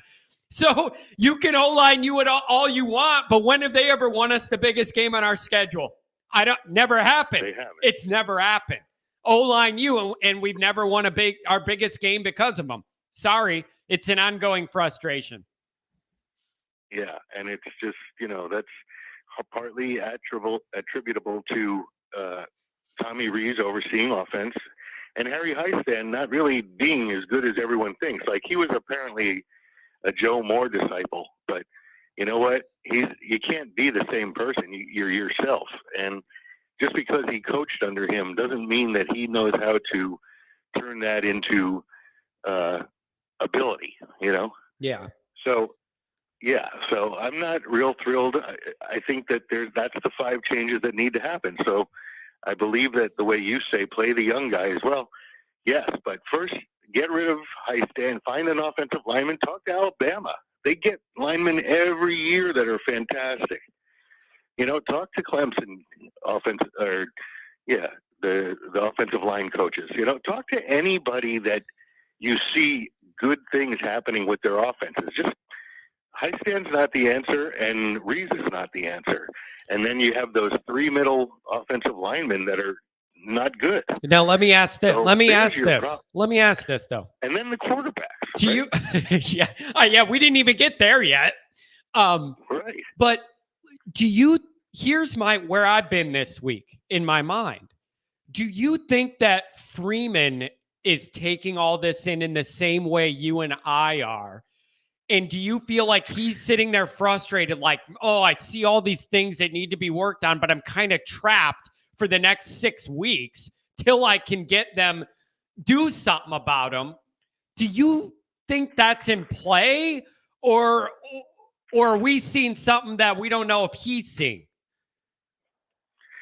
Well, the one thing I see about Freeman and what I think that they should do to help him is cut back anything outside of extracurricular things of going and meeting with donors and all this. Have them focus on the football, because that's really Notre Dame's bread and butter. People go in there for an education. Well, it's not that great. It's okay. They have higher standards than things like that, but let Freeman be Freeman in football. You got to cut back on some of his extracurricular. It's his first year as a head coach. Let him get his footing as a coach, Yeah. And that's one thing everybody brought up in the offseason is, Freeman's young and he has that energy, but you saw him all over multiple places every day, multiple states every day. And it's like, at some point you do want to ask, where does that balance come in of off the field obligations, talking to the boosters, recruiting? What can you divvy out, give responsibility to other guys who could trust him to do? That is all an ongoing calibration that a new coach has to learn. Let me ask this. Maybe you'll have a strong opinion. Do you think how much of this would look so much better if we just had a really good quarterback? Like, assume everything else is the same. It's still Tommy, the line, all the same receiver issues, but we had a really, really high-level quarterback you knew was good, can make all the throws. How much better is this team right now? Just from that one thing. I think we saw an example of that with Jimmy Clausen. He was a very good quarterback, and he had no offensive line. So they did what they could. He did what he could to make them good, but you need everything. Like you talk about these Ohio State or, Alabama, and now more recently Georgia. I mean, these head coaches are the top of the line, So Freeman's not there yet, but that doesn't mean he can't get there. It's just that he's got to realize that I have to get better people around me to make all of us look good. Not only me, but everyone. And that's where that's why I think it's, you talk about it's not the X's and O's, it's the Jimmys and Joes. Well, that's not true. It's the X's and O's guys, those guys that get those kids ready to play and have them prepared and motivated and ready to go out there and, just go out and dominate. But that's what's important. And when you get those kind of people, you're going to get those Jimmys and Joes, Yeah. You're going to get that top talent that want to play for them. Yeah, those are good big picture points. There's just a lot in the mix you have to consider and think about that you don't want to, but when you're in the position we're in, it forces you to. And then you end up in a position where you could question everything. When things are going this sideways on you, it's fair to ask any of these questions. That's right. It just in play. Yeah, and that's a rough spot to be halfway through the year. You want to be on more stable ground, and we're just not. Is there anything that could happen tomorrow that makes you feel good about all this? Like, what if they blow them out 42-7 or something? Like, does that make you feel any better? Or is it like, okay, at least we didn't lose. Let's see what's up with Syracuse. Like, what'll make you feel a little better? Sure. I think if you win 42-7, that's nice. And then you're 4-3. You know, it's Yeah, like, what exactly. does it solve in the bigger picture? Not a lot. Right. And if you, by the way, beat big. if you beat them 42-7, you'll be right in line with Air Force, who beat them 42-7, and San Jose State, who beat them 40-7. So it doesn't exactly mean that you're a world beater, but it means you're better than last week. Right. You know, you got to take what you can get at this point. Anything, because you know, high school could be better than last week's performance. I know. So what are you going to fire up the Peacock? Do you have the subscription already? No, if they're not on, I'm not going to watch them. I refuse to pay for this product. Hey, that is totally fair. And you know what you could do? Old school it, man. Put on that radio. Picture it with your mind. You could always do that. Yeah. But, you know, they have to, the quarterback position, like, look at what they have. And the sad thing is they're all coming back. You know, it's like, yeah. No, you need. You better play kids like Spindler, or what's that offensive lineman that they just are recruiting? He'll be I don't know if he's in there yet. Jagasaw is his name? Yeah, he's not there yet. Supposed to be coming.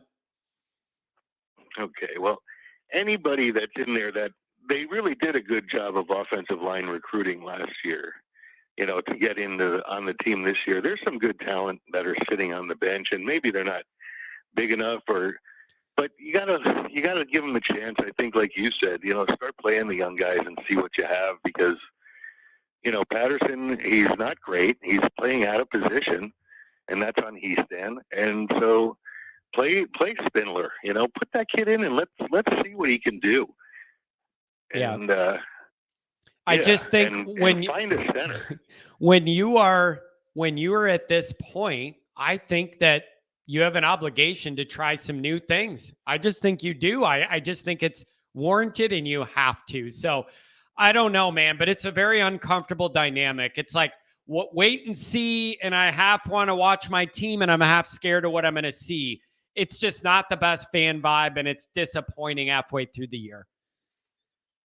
It is. I mean, they're 3-3 and they'll probably be 4-3, but you never really know, because this is such an up and down year. Everyone's inconsistent, and the coach sucks at Tommy Rees. So, you know, this is what you have. So you just have to, you know, suffer through a season like this and hope that Freeman knows how to make some changes. And they're not difficult changes to me. I mean, everyone used to say, well, these are kind of the difficult things you got to do. But in my opinion, this isn't difficult. This is like, you are not contributing the way you should be at this level.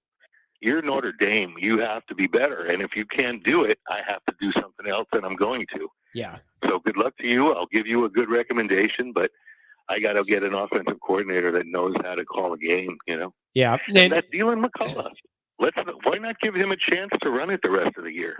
The running back room is the strongest room in the team, you know? So you're right. What you can do you're right about calling a game, because everyone has the playbook, right? Yep. Nope. You're right. And eventually what this all comes down to is, you know, we get to the end of this year, whatever it looks like, win or loss the rest of the way on the record. Freeman ultimately has an obligation to protect his own reputation and coaching career and the integrity of the Notre Dame brand. He needs to be strong enough to know what decisions need to be made, even if they hurt feelings, ruffle feathers. His mission is bigger, and he's the main guy to make those decisions. It's going to be an interesting offseason, because these are going to be the topics everybody wants to talk about. Yeah, and Swarbrick and the president of the university, you know, these guys have to realize that Notre Dame is what brought them all this bread and butter, all this elitism they have. No, let that kid, let him do his job on football. You are right on it. You need most from him. You are right on it, and I appreciate that. I say that all the time. All this uppity Notre Dame stuff with the grades and the uppity about Notre Dame and this and that. No, that would be a tiny private university near a lake in cold Indiana with nobody else caring about it if it wasn't for football. They have an obligation. Exactly. They have an obligation to make football a priority, because all their fancy Notre Dame degrees, no one would care about if it wasn't for football putting them on the map, period. And they have an obligation to keep that going and make sure everybody's proud of it. Yeah, and They the only do. pushback we get is from these totally wealthy donors and Oh yeah, good Catholics. the cigar smokers and the uppity. I know but they have an obligation to uphold what made that degree something people recognize. So thank you for the call, right. man. And it's the football team that made that happen. Yep, that's it. So And let Freeman be a football coach. Exactly. And you know what goes with that, by the way? Opening up NIL a little bit. You know what else goes along with that a little bit? Making it easier for transfers to get in there. Not 24, 5 or 6. Make it easier for transfers to get in there to make Marcus's life a little easier. You got to give this guy something to work with here. Open things up a little bit. Right. It ain't going to ruin your fancy Notre Dame degree. It isn't. All right? Let's go. I agree. And with that, I'll let you go and take some more abuse. I appreciate it, man. You got me going today. I'm going to chug my Pepto-Bismol, get back at it. Thank you. Thanks a lot. All right, John. Have a good weekend, man. Relax out there. You too. Thanks. Oh, man. 219, you're going to be on the line after I take a 10-second break. Clear the sinuses.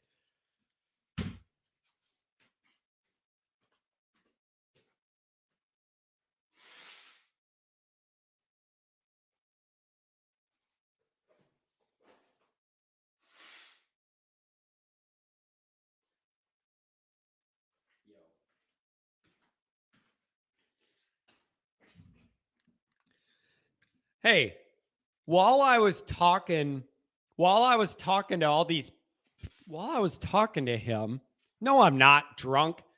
What am I doing here? Phil Hag, $5. Really enjoy the show, John. Looking forward to running into you at one of the tailgates. Yeah, I'll be around for Clemson for sure. Last one this year. Oh, stop doing coke, John. Yeah, that's what it is.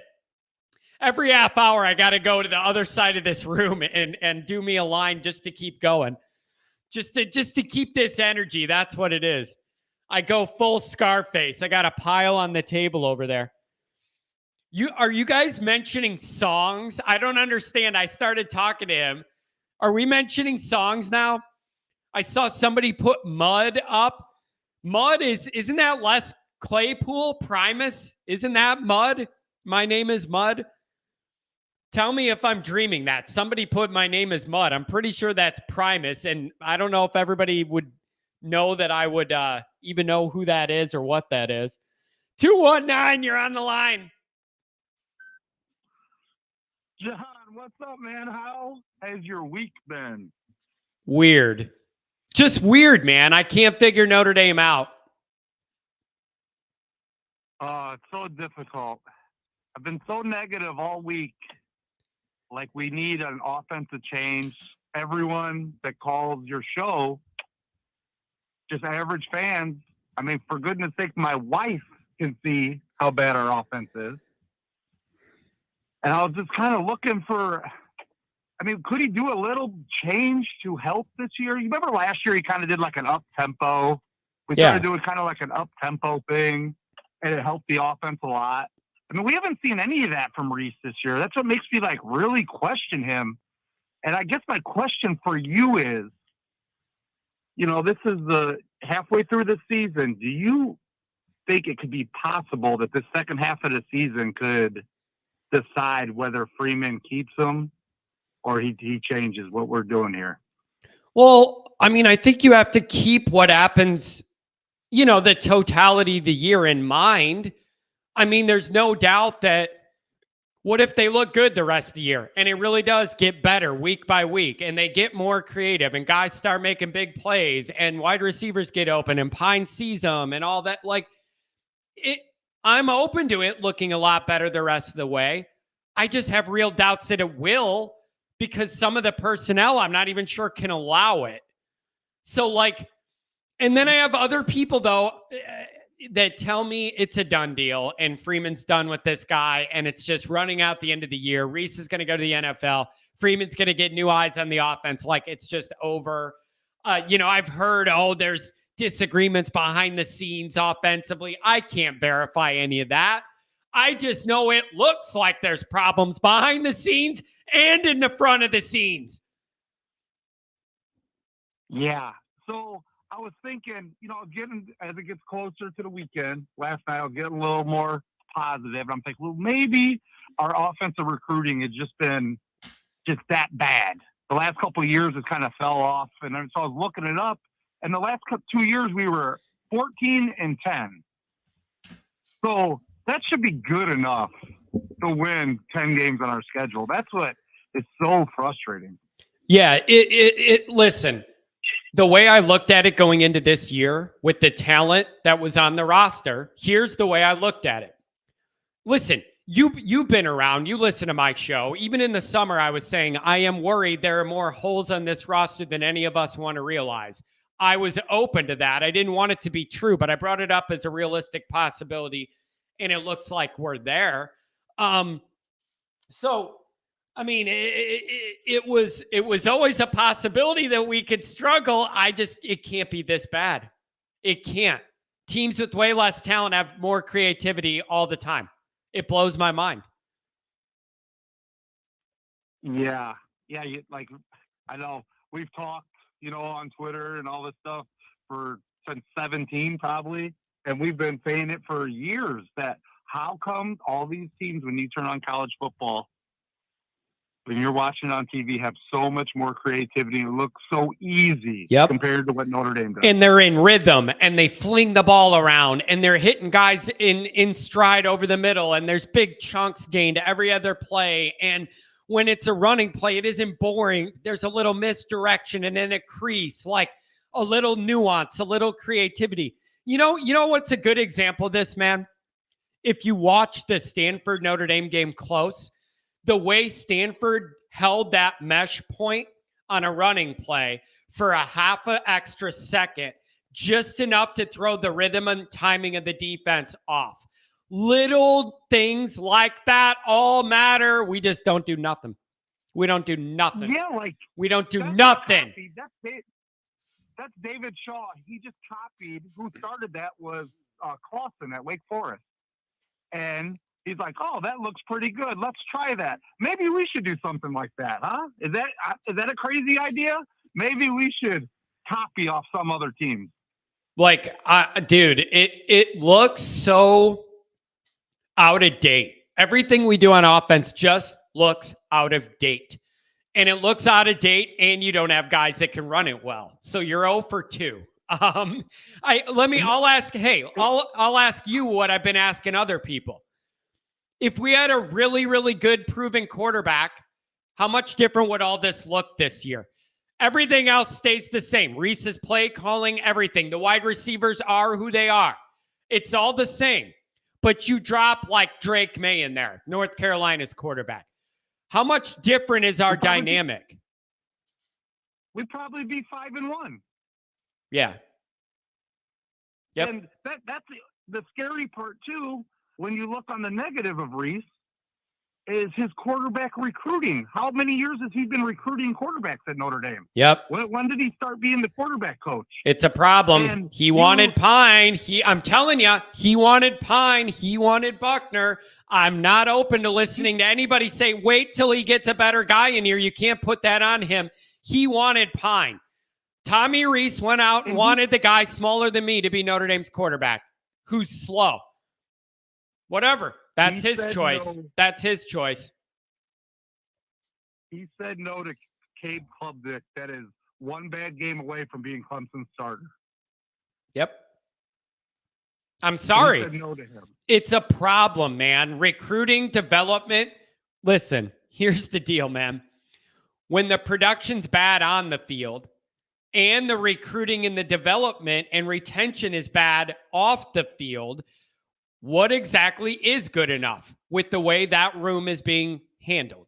And I'm not trying to be a jerk, but when the on-field stuff's bad and the off-the-field stuff isn't good either, where is that room? Where's the structure? John, let me ask you this. Did Jack Cohn save Notre Dame from having this season last year? Man, that's really tricky to ask. Think about, go down this path.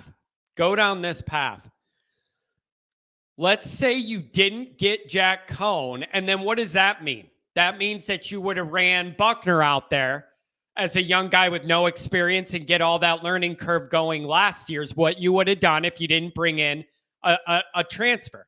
Follow me here. If you did that last year, you probably have a rough year last year, and then Brian Kelly's still here because LSU probably wouldn't want him. Right? Is that not right?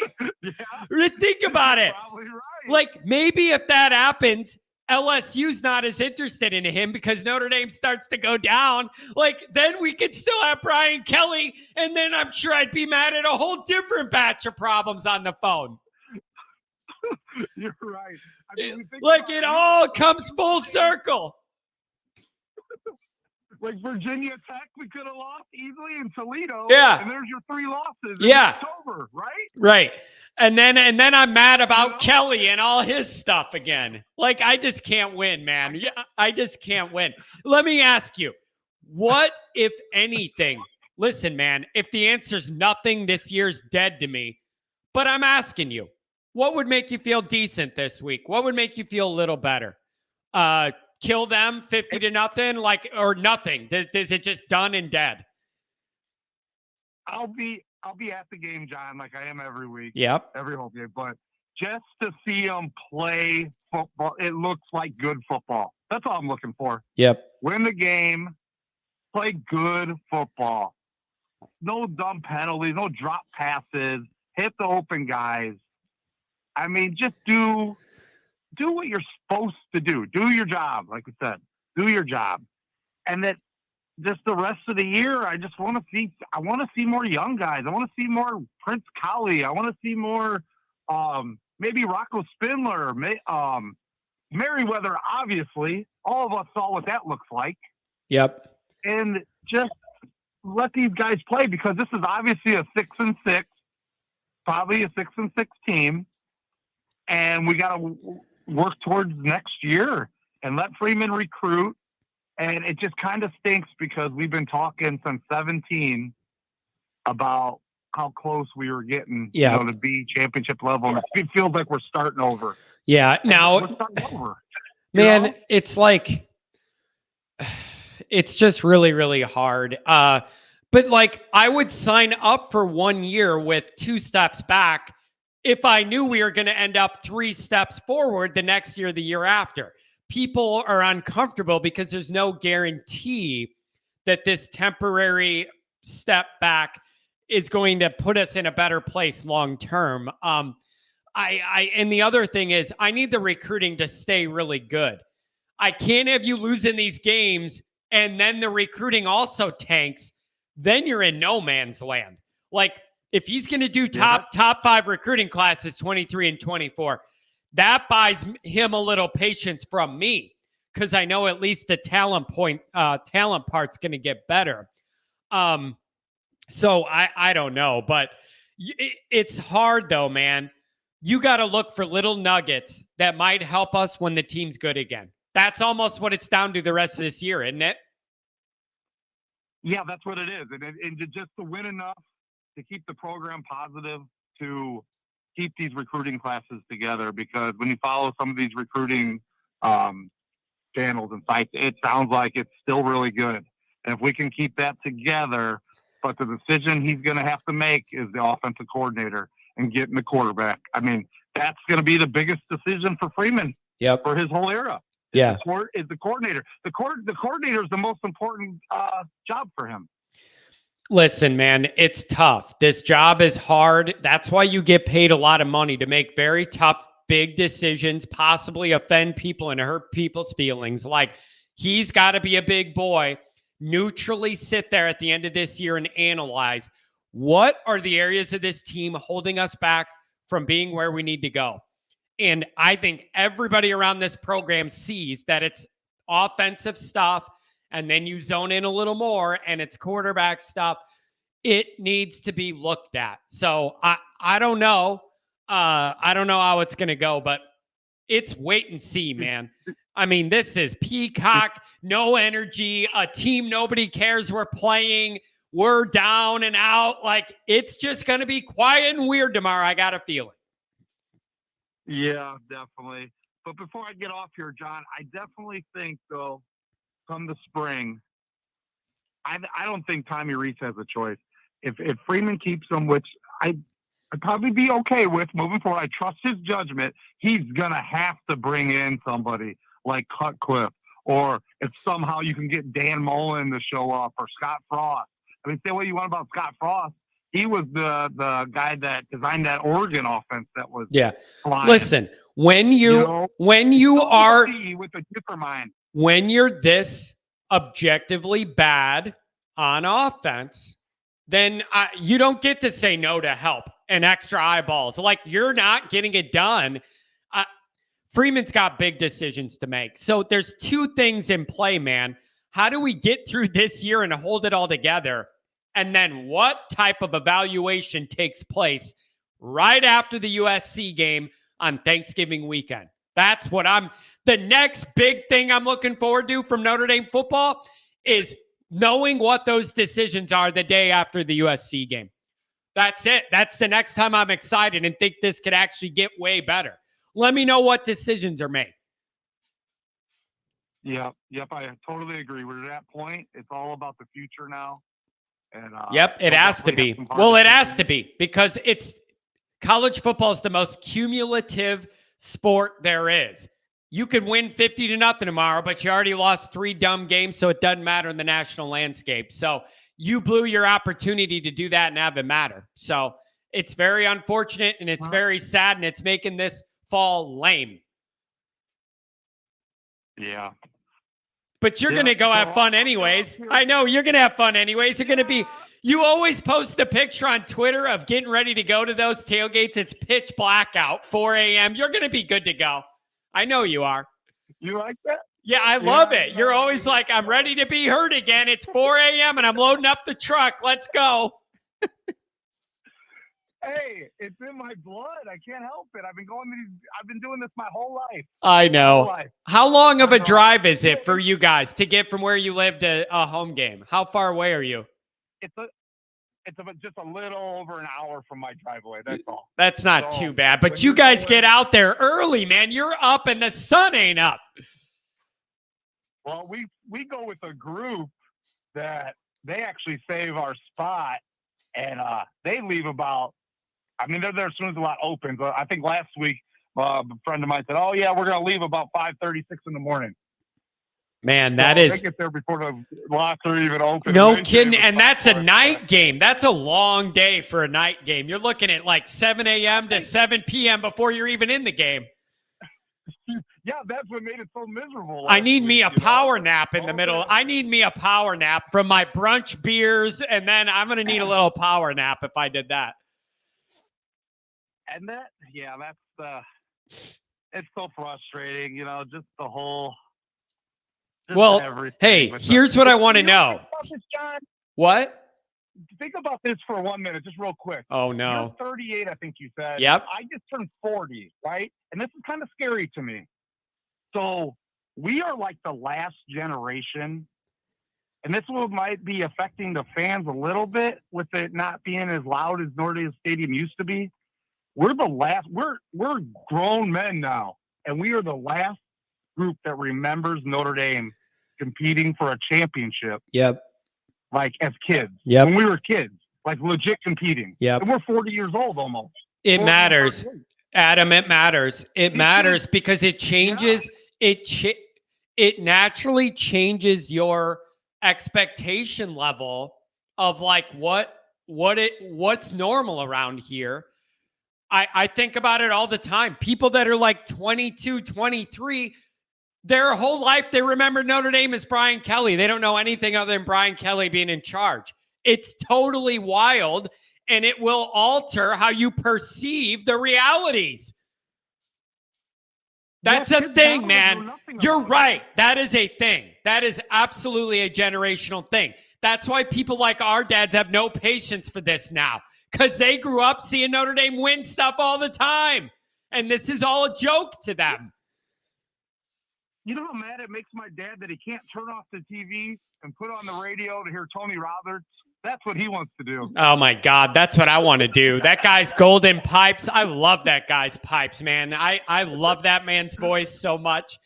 Well, Adam, have fun. Hey, let me tell you something. Yeah, I'll get off here, but yeah, definitely we'll try to have fun at the game, and let's try to meet up for that. We'll try to actually meet up this time for that Clemson game.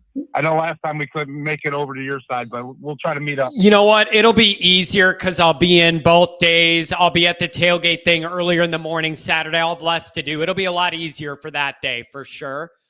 So I don't know, man, but here's what I want you to do. I'm not going to be at the game.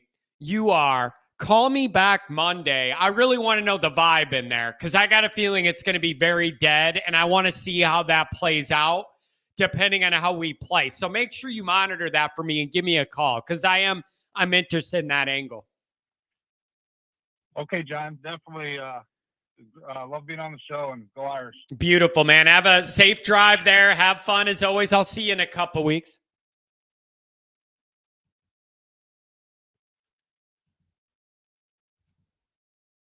Okay, here we go. 575, you're on the air.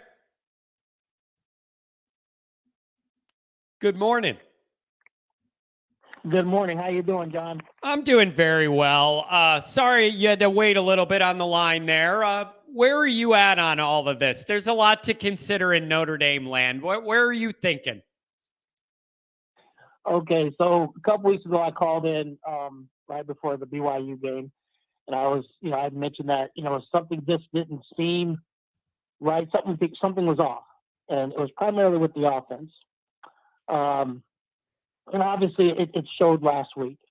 I am not the sharpest tool in the shed, and I am not the highest grade of weed in the dispensary.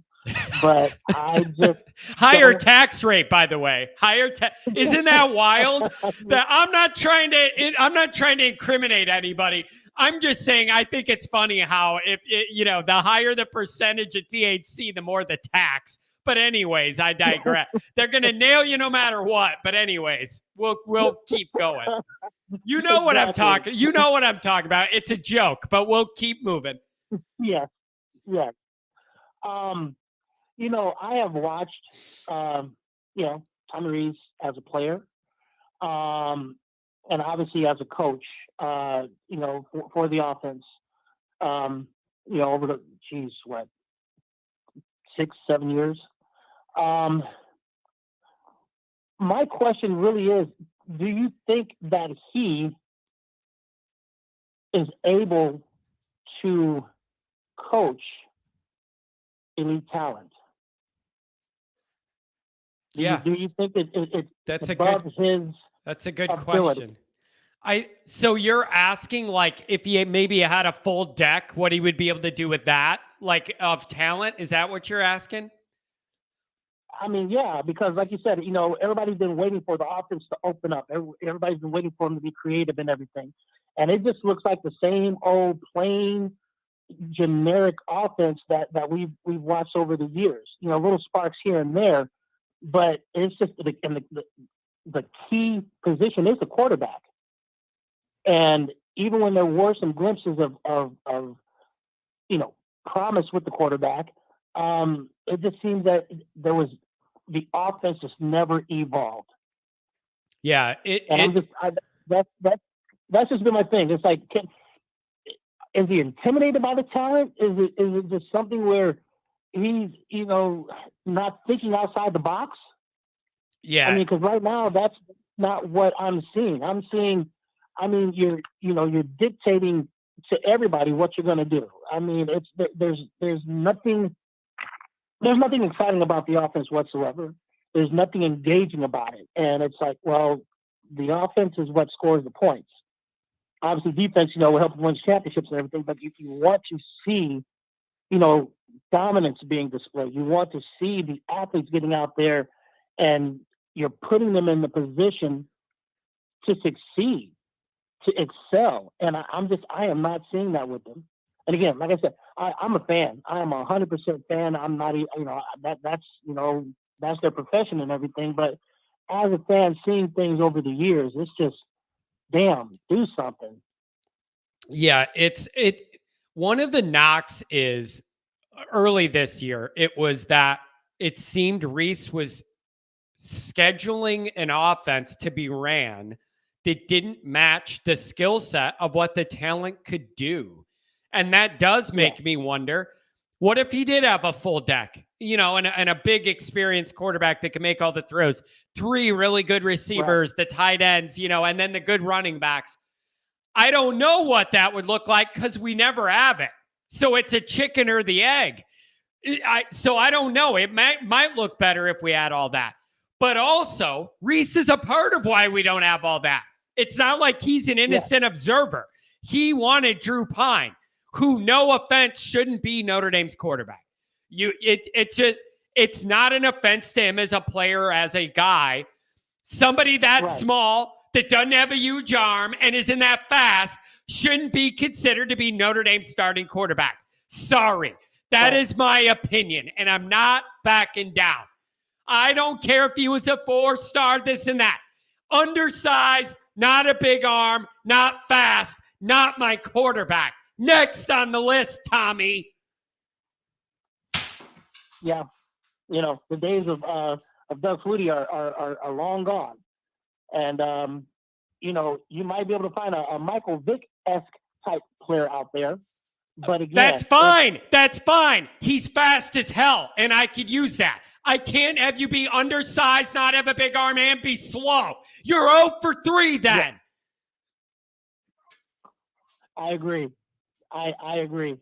You just sit there and you're watching these players just they're trying to do their best. They're out there and they're fighting and they're out there competing, but it's just, when are we going to get to the next level? When, we've been trying to get to the next level since 2012. That's 10 years ago. Yeah, I was going to say, look at how long that's been. It's like when people ask me, John, what's Brian Kelly's best win in your opinion? I go, you know what I think it might be?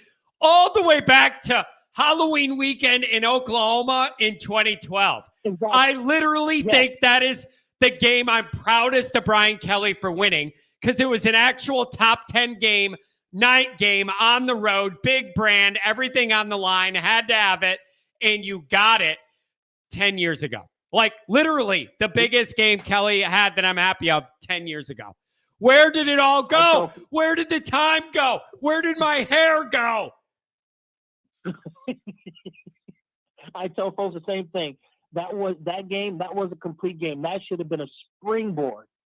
And in a way it was, because we were getting a little bit better players, but it's just, we weren't coaching up. We didn't make it to that next level. But then you look at Clemson, or you look at some of these other teams. Look at the teams that have come from FCS and coming up to FBS. Look at Appalachian State going into freaking Texas A&M and beating them. Yep. Really. So they've beaten two teams with over 100,000 capacity stadiums, and they went in and they beat these teams. Man, it just feels like something's missing. It just feels like everything isn't connecting. And I don't know where the disconnects are, but I feel them and I see them and I know they're there, but I'm not behind the scenes to know how to fix them or exactly where it is. You just feel like everything's not pulling from the same end of the rope right now. And it causes me to walk around with anxiety all the time. I agree. It's wild. I am so optimistic about, the future of the team. I really am.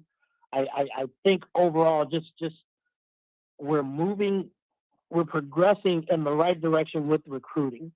And with what they see needs to be done to catch up to Alabama and Georgia and Clemson. And even saying Clemson, that irks me to no end. But still, we have to catch up to them. They're doing the things that we're trying to get there. But again, like I said, it's something. It's like we're misfiring. It's not clicking. And I know it's the first year. It's his first year and everything, but even with that, even with the steps that you're taking, it's like, are your feet tied together and you're taking like these little muted steps or something? I don't know. It's more. This is more of a rant than anything. That's But, that's what the line's for, man. It's for whatever we need and you need. Like, let it out. Yeah. Like I said, I am optimistic. It should be a good game this weekend. And as folks were talking about with the crowd, I remember some games back in the day, back in the old stadium where it was deafening, and the stadium, it was shaking. It was just like a collective, with the fans and everything, rooting on the team. And it was amazing. Now it's not the same, and I'm not knocking it because of obviously, that we're talking years ago, and like the previous caller mentioned, I'm in my 50s, and so growing up a Notre Dame fan for football and basketball, it was great. So with the fan base back then, it was definitely different. Nowadays, I don't know. It's just it's not as enthusiastic. No. back Listen, in the day, and I'm maybe- telling you, I got this figured out, man. I'm 50, 60, 70, 80 home games in. I've lost touch. I figured it out. You're pricing out diehard football fans, and the only people that can really get in there for big games now are the big cigar smokers, and they're more worried about their law firm than if we win or lose. I'm telling you, that is a problem. You are pricing out all those Subway alumni, lunatic Notre Dame diehard Irish Catholics, but just weren't smart enough to get in there. Like all of my family and friends from the Chicago South suburbs, you're pricing them all out. Now you got to have 300, 400 for a ticket for Clemson. You have a family of four. Now you're looking at 1,500. You drive, that's $2,000. All to go watch us probably lose. Regular people can't do that anymore, and it's changing the fan base. It is more of a museum to go experience Notre Dame and have a picnic in the park than it is people caring whether we win or lose. People can disagree with that, but I've seen it over the last 20 years turn this way. That's what it is now. There's no lie in your statement. There's none whatsoever. Hell, I remember when tickets were $10. And now with the tickets, with the private boxes and stuff and everything, it's like, oh my goodness, we're just, yeah. As a fan base, you got the diehards that we want to see them, knock somebody's thing in the dirt, but then you have other folks that, like I said, that are there, hobnobbing and. Hey, yep. I got a box here at the Notre Dame Stadium. Hey, let's go to the game. Let's, Yeah. Hey, you know what? Let me give you this. 951, you're going to be the last caller. I got you coming up next. Don't hang up. I'll get you in 951. Hang in there. I'll give you this as an example. This wasn't even Bush Push game. I was at the Bush Push game with my dad, and we were with family friends, like 4 generations of Notre Dame people. Dad went there, kid went there, grandkid went there. They're all doctors or lawyers. Like, these are smart Notre Dame people. And halfway through the fourth quarter of the Bush Push game, they all looked over at me and my dad and said, "We had a good day here. It was good seeing you guys. We're going to get out of here and beat the traffic, have fun." Like, I don't understand that. But to those people, it wasn't about football. It was about having a picnic at Notre Dame for the day. Halfway through the fourth quarter of Bush Push, they decided to leave to beat traffic. Like, I can't help you, but there's a lot of people here that the football ain't that big a deal. It just happens to be a part of this, but it isn't the main deal. I agree. Well, John, I am not going to do this time, and I've enjoyed you, your show and how you progress with the call in and everything. And I was still trying to get a Freeman Factor shirt, back in the day, but I never got a reply back. But that's a whole other story. Hey, listen, I got the new store being worked on. I got some stuff coming up, and I do owe some people some things. So when I get that cranked up, we'll revisit it. Awesome. Well, hey, you have a great weekend. Go Irish, and we'll talk to you next week. Beautiful, man. Enjoy the game. Try to. Pour a cold one and enjoy it. All right. Absolutely. Take care. 951, you're up next. Man, dude, the whole chat just turned into weed. Like, everybody, 951 hung up. I told him to hang in, and he hung up. Now everybody just wanted to talk about weed. It's like one little thing turned that way, and before you know it, everybody's like, man, forget worrying about this game. Give me one of them gummies. Oh, that's funny. Zach says, hey, John, big fan. In your opinion, what could be done to make Notre Dame a crazy environment? Man, nobody wants to hear it. Win. That is the number one thing that has always determined the noise in that place. Win. Mark, I'm sorry, Mark. I tried to go back and find it. I wish there was a way I could pull up Mark's name and then be able to see all the stuff Mark says. Oh, that's okay. Give me a call next week, Chuck. I'm sorry I missed you, man. My bad. But give me a call and I remember the number and I'll bump you in there faster next time you call. I know I opened up that can. Maybe I just need to relax my own blood pressure too a little bit. Winning is the one thing that's going to make that place loud enough. Even in the last 10 or 15 years that I've had these complaints, 2012 goal line stand against Stanford was very loud. Like, if they have a reason to buy in, it could be decently loud there. It's just never going to be wild the way people want it. Forget it. Like, you're not going to have that. I'm telling you, the money of some of these people that come there to the games, it's just like they're not there for football. These are not football fans. These are Notre Dame fans of being Notre Dame people, if that makes sense. It's a big difference. Mark, I apologize, man. I really owe you. If I missed you. And I went back up and I couldn't scroll up. Peyton Bowen coming on November 5th. This is make or break for him. So you know what that's going to be. The big night game environment. They're going to do the strobe light show. Clemson in town. All of that. Listen, the one thing that helps is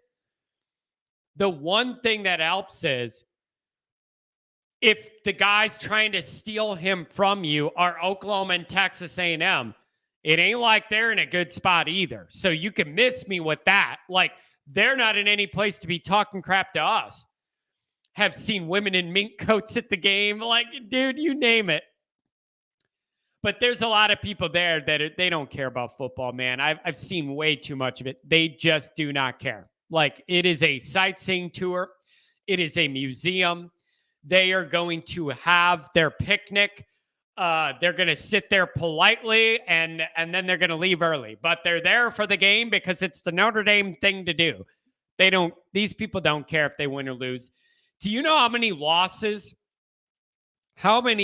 brutal losses Notre Dame suffered? And I'm leaving the stadium furious.